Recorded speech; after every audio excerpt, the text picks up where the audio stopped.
तभी संग दूसरे इंसान की तरफ बढ़ रहा होता है और वो भीख मांगते हुए बोलता है, प्लीज मुझे जिंदा छोड़ दो, मुझे मत मारना। तभी संग स्mirk करते हुए बोलता है, तुम्हें चिंता करने की कोई जरूरत नहीं है, जब तक तुम मेरे साथ कोऑपरेट करोगे एक्सपेरिमेंट में तब तक मैं तुम्हें कुछ नहीं होने दूंगा। और तलवार उसके गले के पास ले जाकर बोलता है, इसके अलावा तुम मार्शल आर्ट टूर्नामेंट के दौरान मरना नहीं चाहते क्योंकि तुम यहाँ पर मर नहीं सकते एक पेनफुल डेथ, क्या तुम मरना चाहते हो? और वो आदमी घबराते हुए पीछे होना शुरू कर देता है। संग आगे बोलता है, ये काफी अच्छा है कि तुम मेरे साथ काफी ज्यादा कोऑपरेटिव हो रहे हो, तुम कितने स्वीट हो। और संग अपनी स्वॉर्ड रखते हुए बोलता है, ये कोई बड़ा मेजर एक्सपेरिमेंट नहीं है, मैंने अभी अभी सिर्फ बुक्स के साथ फाइट करना शुरू किया है, तो इसके बारे में मेरा एक छोटा सा क्वेश्चन था। और वो आदमी घबराते हुए बोलता है, वो क्या है? संग बुक आगे करते हुए बोलता है, अटैक स्ट्रेंथ के बारे में है। और वो आदमी चिल्लाते हुए बोलता है, क्या तुम किस बारे में बात कर रहे हो, जरा एक सेकंड के लिए रुको। तभी संग उस बुक के साथ उस आदमी को मार देता है, जिस वजह से संग के पूरे कपड़ों पर खून के छींटे लगे होते हैं और बुक पूरी खून से लथपथ हो जाती है। संग बुक की तरफ देखते हुए सोचता है, मुझे लगता है कि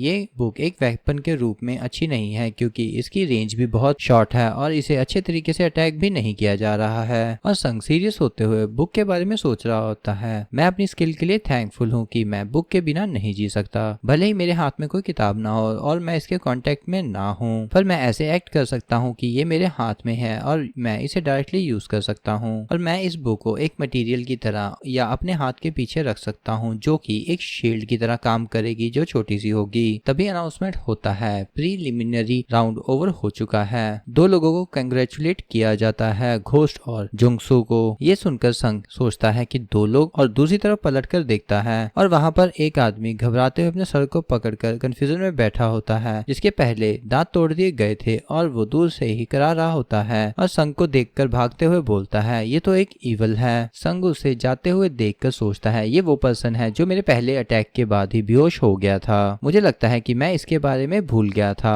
तभी संग ऑर्गेनाइजर से बोलता है, क्या हम नेक्स्ट राउंड को जल्दी ही शुरू कर सकते हैं? वो स्माइल के साथ बोलता है, तुम जरा वेट करो, हम इसे अभी शुरू करते हैं। तभी संग पीछे देखकर थोड़ा कंफ्यूज हो जाता है, सारी बॉडीज वहां से गायब होना शुरू हो जाती हैं और संग की बॉडी के ऊपर से खून भी गायब हो जाता है। तभी ऑर्गेनाइजर बोलता है, हम सभी लोगों की हेल्थ और माना को रिस्टोर कर रहे हैं जो अभी आपने यूज किया है। तभी अनाउंसमेंट होती है कि अगले राउंड में पार्टिसिपेट करने वाले पार्टिसिपेंट अपीयर हो, तो काफी सारे लोग वहां पर अपीयर हो जाते हैं और आपस में बात कर रहे होते हैं। एक आदमी बोलता है, यहाँ पर बहुत सारे लोग हैं जिन्होंने फर्स्ट राउंड क्लियर किया था। दूसरे लोग बोलते हैं, यहाँ पर तो बहुत ही ज्यादा भीड़ है। तभी कोई घबराते हुए बोल रहा होता है कि तुम क्या मेरी टीम को ज्वाइन करोगे? तभी हमें बताया जाता है कि यहाँ पर चांस है कि आप बार बार मॉन्स्टर से फाइट करोगे या तो आप अपने साथ के यूजर्स पर अटैक कर सकते हो। संग इसके बारे में सोचकर स्माइल करते हुए बोलता है, ये परफेक्ट कंडीशन है। तभी अनाउंसमेंट फिर से होती है कि हम प्रीलिमिनरी राउंड टूर्नामेंट का फिर से शुरू कर रहे हैं। अगर इस राउंड में अगर आप एरिया छोड़ते हैं या मारे जाते हैं तो आप एलिमिनेट हो जाएंगे। अगर एक या दो लोग बचते हैं तो हम नेक्स्ट राउंड के लिए मूव करेंगे और अगर तुम मारे जाते हो तो तुम हार जाओगे पर तुम मरोगे नहीं। और ये सब लोग शांति से सुन रहे होते हैं। तभी ऑर्गेनाइजर बोलता है, अब तुम सब लोग शुरू कर सकते हो। तभी संग जाकर अपनी बुक के साथ पहले आदमी के चेहरे पर अटैक करता है जिससे खून निकलना शुरू हो जाता है और ऐसे ही वो बहुत सारे लोगों को मारकर अपना मुंह साफ करते हुए सोचता है। संग बोलता है, ये प्रीलिमिनरी टेस्ट तो मैं पास कर लूंगा, इसके अलावा तो मैं भूल ही गया एक बात कि यहाँ पर मैं कुछ भी कर सकता हूँ क्योंकि मैं यहाँ पर फेक नेम घोस्ट का यूज कर रहा हूँ। अगर यहाँ पर मैं किसी तरीके से एले, जोंगवॉन और रीने से मिलता हूँ तो हो सकता है कि वो मुझे पहचान ही ना पाए, या तो मुझे खुद की आइडेंटिटी को रिवील कर देना चाहिए और या तो मुझे अपने सारे एक्शंस को घोस्ट की तरह छुपा कर रखना चाहिए। मुझे इस चीज के बारे में बहुत अच्छे से सोचना होगा। तभी सीन चेंज होता है, हिडेपा सीक्रेट मीटिंग रूम का आ जाता है। वहाँ पर चोई चिल्लाकर बोलता है कि हम इसे प्राइस को इंक्रीज करते हैं 25 मिलियन गिल्स तक, तो प्लीज आप थोड़े से एफर्ट्स को और लगाइए और उसे ढूंढिए। कांग उसे देखकर सोचता है, वो रून ब्लेड इंसिडेंट को हुए काफी टाइम हो गया पर चोई उसे भूल नहीं पाया, पर ये चीज कोरियंस के लिए कोई भी ट्रबल नहीं क्रिएट करने वाली, पर ये तो बिल्कुल पागलों जैसी हरकत है। तभी चश्मे वाला लड़का भी सोचता है, मुझे तो लगा था कि ये इसके बारे में भूल गया होगा पर ये काफी ज्यादा मन में नफरत रखे हुआ है इस बारे में। तभी साइड में खड़ा हुआ आदमी बोलता है, ये काफी ज्यादा इम्पॉसिबल है, अगर किसी ने उसे अपनी इन्वेंट्री के अंदर छुपा रखा होगा तो तुम कैसे ढूंढोगे? चोई गुस्से से बोलता है, मुझे पता है। तभी चश्मे वाला बोलता है, हो सकता है कि बेगर किंग इसको ढूंढने में हेल्प कर सके। कैंग बोलता है, क्या बेगर किंग? चश्मे वाला बोलता है कि हाँ, बेगर किंग, उसने सभी वीक बेगर्स को ज्वाइन करके एक बड़ा गिल्ड क्रिएट क्रिएट कर लिया है। कैंग सीरियस होते हुए बोलता है, अच्छा तो बताओ हमारे पास क्या इन्फॉर्मेशन है। चश्मे वाला लड़का बोलता है, टॉप 100 रैंकर्स के बारे में हमारे पास इन्फॉर्मेशन है, जिसमें से 12 की आइडेंटिटी कंफर्म हो चुकी है और 29 की आइडेंटिटी अभी प्रोग्रेस में है और इनमें से 19 के बारे में हमें कोई भी इन्फॉर्मेशन नहीं मिली है। तभी कैंग बोलता है, प्राइस को और बढ़ा दो, और अगर हम इतने सारे लोगों और पैसों के साथ इस इन्फॉर्मेशन को नहीं गैदर कर पाए तो हमारा इतने लोगों का होने का कोई फायदा नहीं है। तभी कोई बोलता है, हम समझ गए हैं, पर अभी यूंजा कुछ बोलना चाहते हैं। तभी बताया जाता है कि यूंजा एक मर्डरर है। यूंगा सोचता है, यहाँ पर कैंग, चोई और यू और मैं हूँ। एक टॉप रैंक मिशन के बाद हम चारों लोग एक गठबंधन बनाने के लिए यहाँ पर साथ में आए हैं। तभी सीन चेंज होता है, एक शराब की दुकान का सीन आता है जहाँ पर कोई जोर से बोलता है कि मैजिक स्नेक स्पीयर, ये भगवान के जो वेपन्स हैं इनका नाम देना कितना ही खराब है। तभी रेड कपड़े वाला आदमी दिखाया जाता है जो कि बोलता है, तो तुम ही बताओ इसका सही नाम क्या है। कैंग बोलता है, मुझे नहीं पता, उन्होंने इस शहर का नाम भी फर्स्ट सिटी रखा है। तुम ये कह सकते हो कि वो बहुत ही ज्यादा लेजी है नाम रखने के मामले में, और इसके बाद वो दूसरी सिटी का नाम सेकंड सिटी और लास्ट वाली का नाम लास्ट सिटी रख सकते हैं। और हंसना शुरू करते हुए आगे बोलता है, क्या तुम्हें ये वियर्ड नहीं लगता, और जोर जोर से हंसना शुरू कर देता है। चश्मे वाला मैजिशियन सोचता है, अब मैं इसके बारे में सोच रहा हूँ तो मुझे ये वियर्ड लग रहा है, क्योंकि इस सिटी का नाम फर्स्ट सिटी है और ये भी पॉसिबिलिटी हो सकती है कि और भी सिटीज एग्जिस्ट करती हों। अगर ये दुनिया क्रिएट किया गया होता तो ये धीरे धीरे दुनिया दिखाई देती और इसके साथ ही बहुत सारे लोग यहाँ पर गुम हो जाते टाइम बीतने के साथ साथ। इसके ऊपर से जो फर्स्ट सिटी है इसके आसपास कोई दीवार नहीं है, बल्कि एक ऐसा बैरियर है जिसे तोड़ा नहीं जा सकता, और मैं तो इसे तोड़ने की कोशिश भी नहीं करने वाला। फर्स्ट सिटी के अंदर ज्यादातर लोग कोरियाई हैं और फॉरेनर्स का ग्रुप बहुत ही छोटे नंबर्स में है, और जब तक कि किसी देवताओं के साथ कोरियंस का कोई स्पेशल रिलेशन ना हो तो इस मिशन के अंदर ज्यादातर कोरियाई लोगों का होने का कोई रीजन नहीं है। अगर ये है तो तभी एक आदमी शराब के 2 गिलास लेते हुए चश्मे वाले मैजिशियन से पूछता है, तुम इतने ज्यादा सीरियस क्यों दिखाई दे रहे हो, क्या तुम मेरे साथ एक ड्रिंक लेना चाहोगे। और वो गुस्से में टेबल पर हाथ मारते हुए खड़ा हो जाता है, जिससे वो आदमी डर जाता है और वो एकदम से धीरे से बोलता है, ये पॉसिबिलिटी है कि हमारी दुनिया के बाकी लोग दूसरी सिटीज में हो। तभी एक रेड हेयर आदमी बोलता है, भले ही हम इस सिटी के अंदर जिंदा रहें, इसका मतलब है कि हमें एक दूसरे से फाइट करते रहना होगा। तभी वो शराब वाला आदमी बोलता है, ऐसा नहीं है, अगर और सिटीज होती तो गॉड्स ने हमें जरूर ही बताया होता। तभी कैंग सीरियस होते हुए बोलता है, अभी तक एक बार भी ऐसा टाइम नहीं आया है जब गॉड्स ने हमारे लिए कुछ अच्छा किया हो। यू के दिमाग में जरूर ही कुछ चल रहा होगा। रेड हुडी वाला आदमी बोलता है, तो तुम बताओ हमें क्या करना चाहिए कैंग। कैंग बोलता है, थैंकफुली सभी टॉप रैंकर्स यहाँ पर इकट्ठा हो रखे हैं, हम लोगों को एक सीक्रेट अलायंस बनाना चाहिए। और वो काफी सीरियस दिख रहा होता है।